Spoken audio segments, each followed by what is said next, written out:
arena should be standing to their feet to welcome my Australian dynamite friend, Christine Caine. Come on!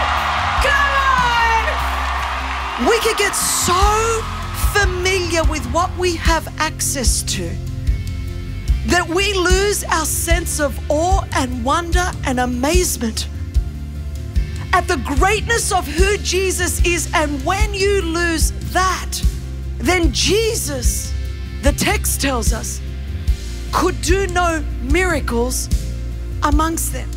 Testing 1, 2, 3, 4, 5, 6. I'd love students to really trust Jesus, to fix their eyes on Jesus and know that there is nothing that their God cannot do. I want them to understand that God has no plan B. We are God's plan A. There's no point sitting and waiting for the cavalry because the cavalry's already come. It's Christ in you, the hope of glory.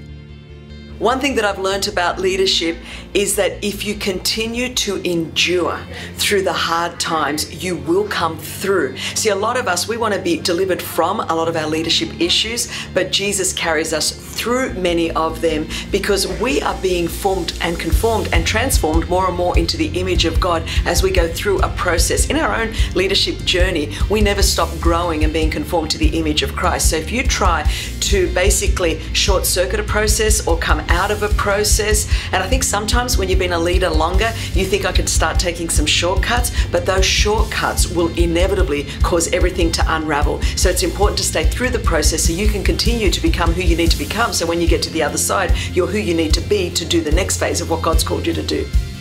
This is a moment in history. All over the world, there are brothers and sisters in Christ that do not even have the opportunity or the luxury to say no to gathering together. We who have that opportunity need to gather together and make a statement on the planet that Jesus Christ is alive and well, that He loves His people and has a plan, purpose, and destiny for their life. Why don't we all gather in one venue, one arena, and do what few others could do, and let our light so shine before men that they will see our good works and glorify our Father in heaven. Don't be one of those people that 10 years from now says, I wish I was there. Be one of those people that says, I was there. God moved and it set revival through the land. You don't want to miss it. I want a faith that causes Jesus to marvel.